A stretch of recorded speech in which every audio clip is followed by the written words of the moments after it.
just had to read it. But thank you. That's just perfect. Okay.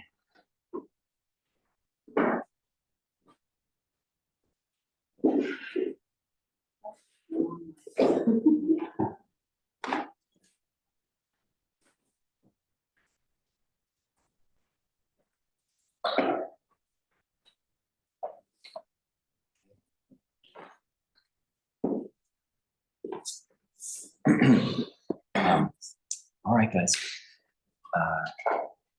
Participants.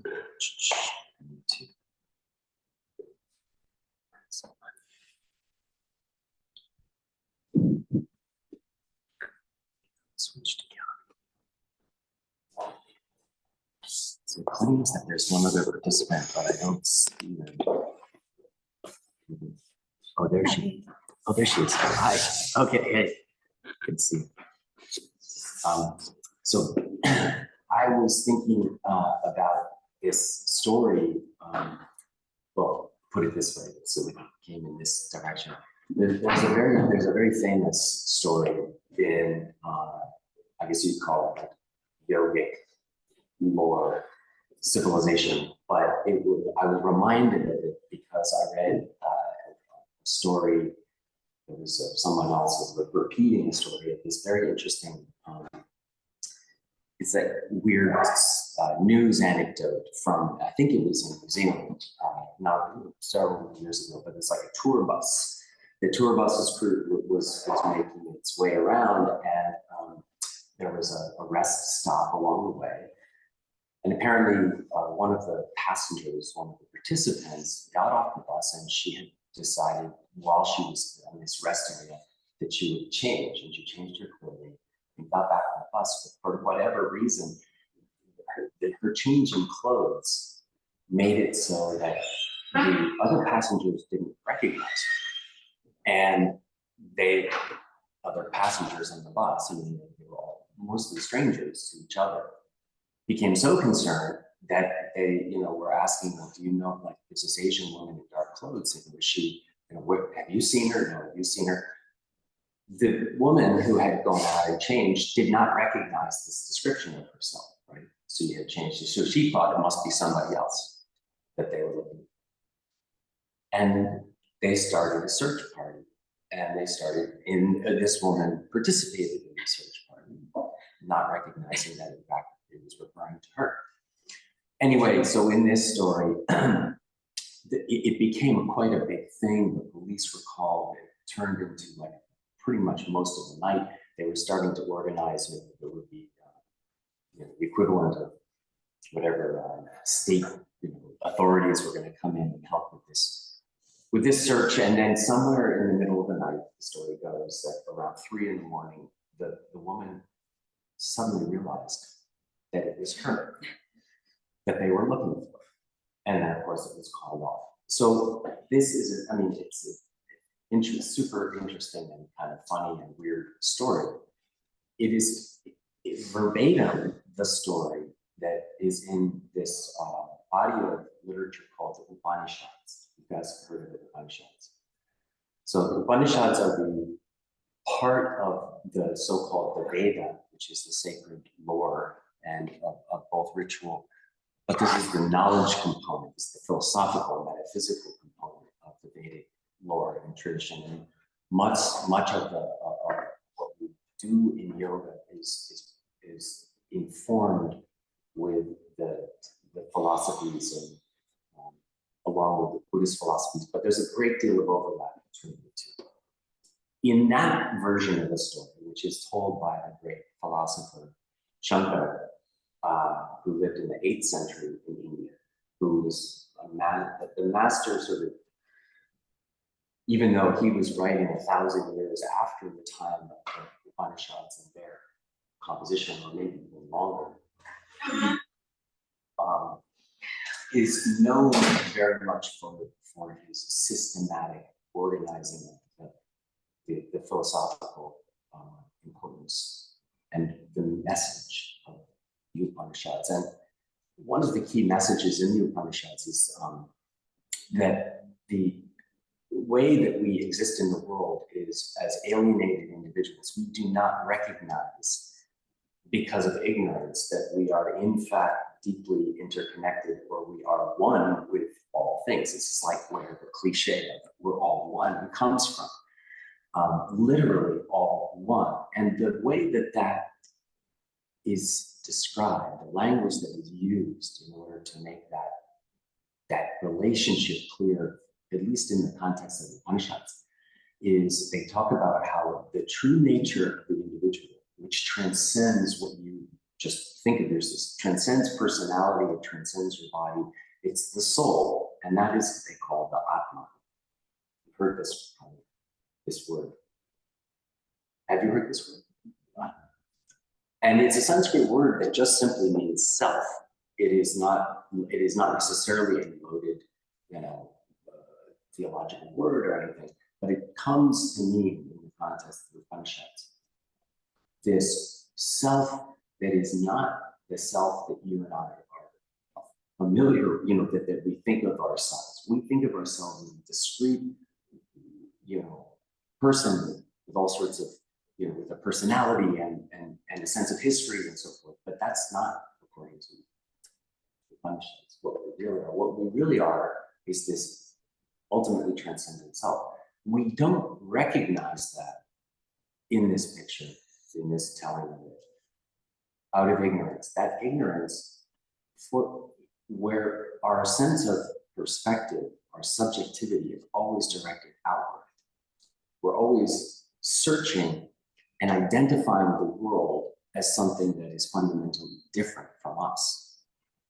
You are different than me, which is fine, except that it means that you're far less important than me. In fact, you're not important at all, because I'm the only one that's important. Even if I'm a very generously minded person, as long as I have a really sturdy sense of this self as a real thing, not just as a provisional or conventional designation of something, that this is like ultimately true, then ultimately my happiness rises and falls on my ability to organize the world into ways that benefit me. It's a zero-sum game in that picture. And it's inherently fraught with suffering. I mean, for obvious reasons. Like, if I happen to think that I am the one single important thing that all my actions should be rationalized into supporting, the problem is that I'm surrounded by a bunch of people who are not with the program. You're not supporting this idea for the obvious reason that you're doing the exact same thing for yourself. And so in the Upanishads, the way that this connection of the self, not the limited self, small s self, but the transcendent self, the true nature of self is as Atma, the way that that relationship to the existence itself is described as one between the Atma and Brahman.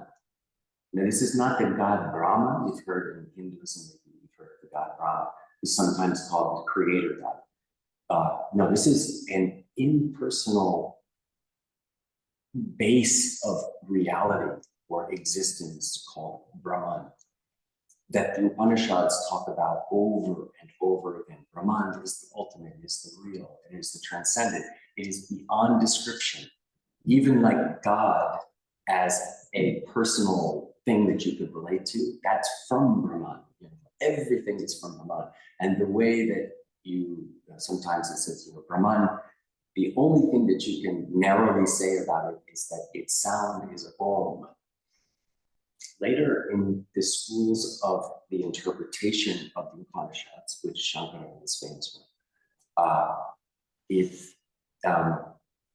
it is sometimes characterized, or this Brahman and Atman too, as a relationship of total sameness, non-dualness, and yet sort of provisional differentness, so that I have an Atman, a soul, ultimately, which is the same as Brahman.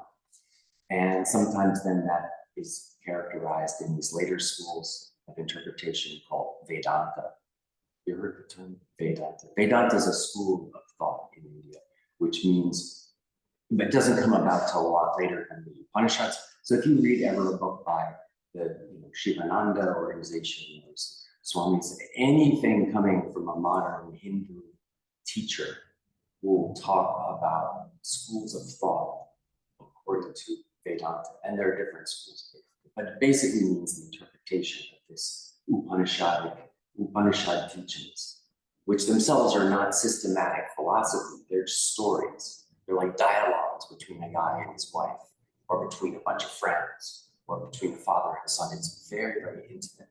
It's very sweet, actually, Upanishads. I mean, a lot of it's totally incomprehensible, but it's also like very sweet. So one of the things that these dialogues are always about are how the self, the true self, is actually one with everything else. So going back to the story of the missing person, there's a story that Shankara tells, and it's from the Upanishads.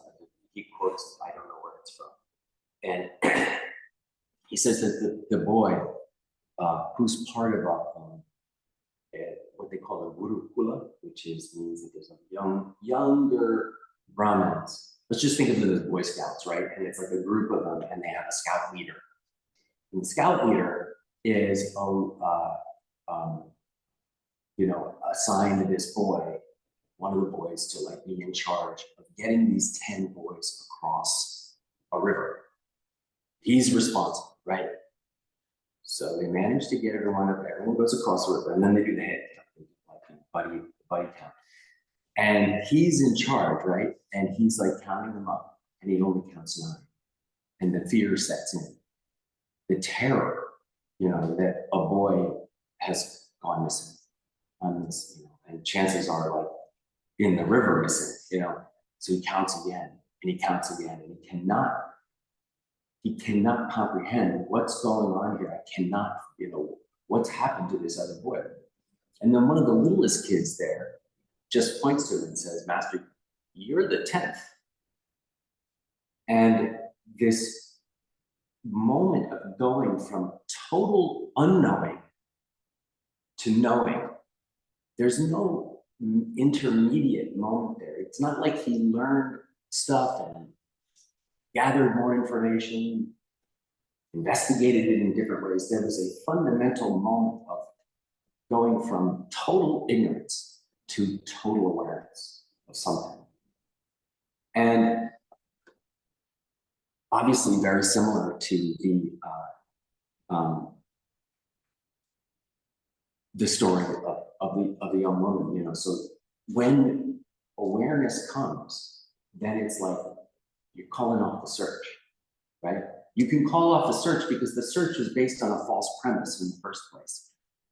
So what I, was going to sort of just offer you today as a little food for yogic thought is how we all live our lives in a constant search for trying to make things better, trying to ward off disaster. If you're a family, totally that's what you're involved in. And yet so much of our attention is tied up, lost in thought, in things which ultimately don't seem to make us very fulfilled.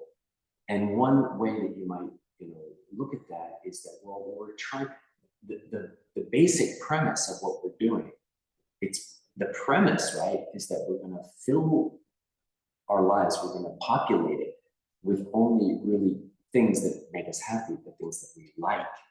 We're going to avoid and keep at arm's length anything that we don't like. We're going to protect ourselves against them. And then the things that we're indifferent to, we'll just like allow them to be sort of on the periphery. But as I already said, and as you already know, you can have greater or lesser luck with doing that. But chances are, you're only the lucky really consistently manage to be fulfilled. And even the moment things like, nothing small, like, whatever, their favorite gym closes or something like that. But like there's a serious issue. a death in the family, close person to you dies, and suddenly you reevaluate, right? You look around and you're like, is this, why am I exactly doing this? So when we practice the yoga, the pranayama, we didn't do meditation today, but I would suggest that that all of them are kind of part of a similar project, which is to, first of all, draw our attention away from extraneous things. Draw our attention away, and they literally say, you withdraw your senses, you pull them back in. So our sense powers, as they describe them, are constantly moving out and drawing things in. And we're identified with this world of experience as being, the world of things that I like, and therefore I'm attached to, things that I don't like, I'm avoiding them, and things that I'm indifferent to. But when we experience well-being in yoga through the steady breathing, when we start to stabilize our awareness in that way, and especially when we experience this in meditation, when we're able to reorient, what we're doing is not just withdrawing our attention, but we're letting our attention rest so that we are just experiencing the state, what we call consciousness. We are just consciousness. And the thing is that everything that comes up in consciousness, and you experience this in meditation, all happens in the exact same place, whether it's a sound, whether it's a sensation, whether it's an emotion, whether it's an idea, whether it's something. So these things are everything that happens, rather than being driven by what is the next thing that I need to put into place so that my own little sheltered sense of self, my limited sense of self, is fulfilled. That I can drop back and simply be that space in which things occur, in which experience occurs. So all of this seeking, is to improve, right? It's to improve or modify or maintain the contents of consciousness, right? All of that searching is because we are trying to make the contents of our consciousness appealing to us in some way or fulfilling to us in some way. But the real awakening moments of the yoga are when you recognize, for example, that I am the 10th boy, right? I am actually that tourist that they're all looking for. It's this awakening into something where the contents of all that searching has been totally beside the point. And you can call off the search party, basically. So you're searching for better this or better that, or improve this or this or that. This blah blah of drama and trauma, as one of my teachers likes to say, you can actually safely call off the search, because none of those things will ultimately bring you fulfillment. Instead, you have this sort of moment and this opportunity, as I said, to drop back into consciousness. So when you recognize that consciousness is what is happening, where these things occur, all this seeking to modify the contents of consciousness is really beside the point. And the freedom that we're finding, or that we're getting to in yoga practice, is not because we're getting better at yoga practice. It's not because there's a skill set that we're improving.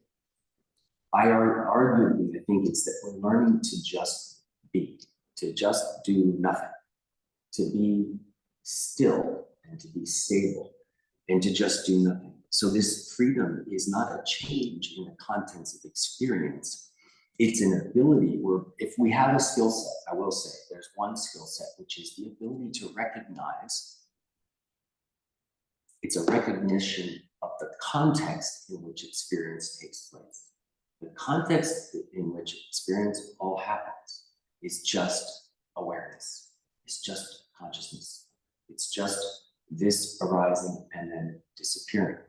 Instead of being, things arise in my awareness and they then communicate to me that I must act in order to get more status in the world, in order to, and particularly that's a weird one, right? We inherited this idea that we need to be constantly seeking greater status, but nobody ever explained to you why that's a desirable thing. And I think very few people, they just take it for granted, like that's just something that you seek to do. You want to be admired in the world. But why exactly? Again, it's the drive to modify the contents of consciousness, whereas with yoga practice and meditation, we have this opportunity to drop back and just observe experience as it occurs within consciousness, and to recognize that is the real you. This is the real person. This is all of the stuff that's happening is process. And the reason why that's such a liberating and valuable thing to tap into, like we do in the yoga practice this morning, is that then your sense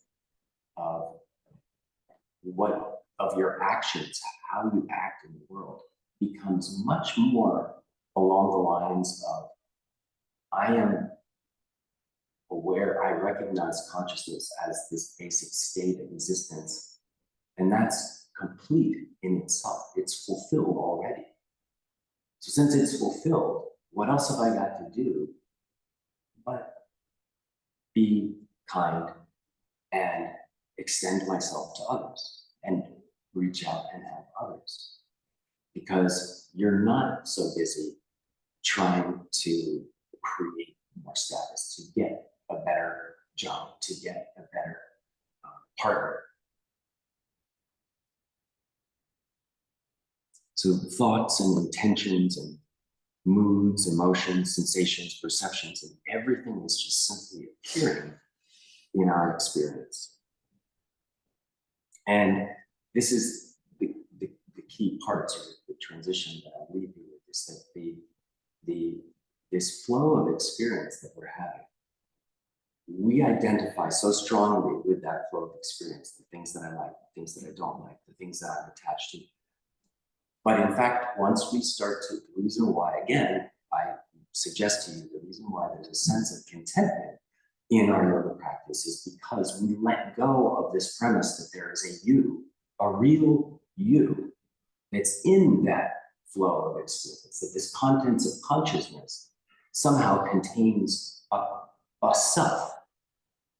It's what the Upanishads are talking about when they say, you are not the person you think you are. You're not this limited individual. You are they call it soul, you are the self. But the self is not something that can even, the self is not something that you can examine and look at. Why? Because it is the state of awareness itself.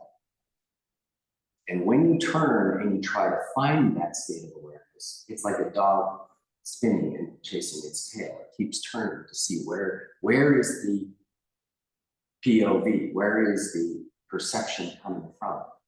And you don't catch it because you are that awareness itself. And you spin and you spin until there are basically two outcomes possible. One is that everything just disappears. This is what they don't call this sort of space-like samadhi state. And that comes from a great deal of practice, a great deal. But our sense of well-being, again, is because of getting close to this letting go of a rigid sense of self. I am not attached to, when I come in and I do my yoga practice, I'm able to release my sort of death grip on my individual sense of irreducible selfness, that I must be me and everything about me is my status in the world or what other people think about me. What's required of us is simply to witness, is everything is happening on its own. And as it happens on its own, then we have infinite number of choices of how we can interact and engage with the world in skillful ways.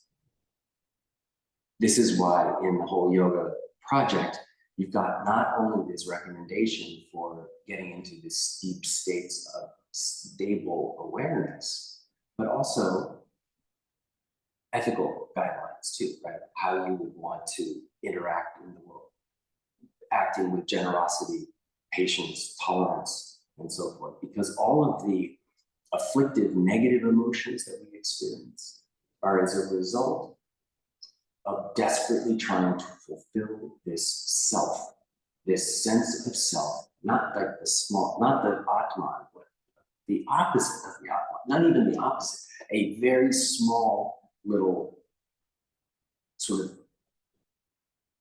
little mini-me that is the sum total of all my wants and dislikes. And this is a complete illusion. This is a complete fabrication of my mind.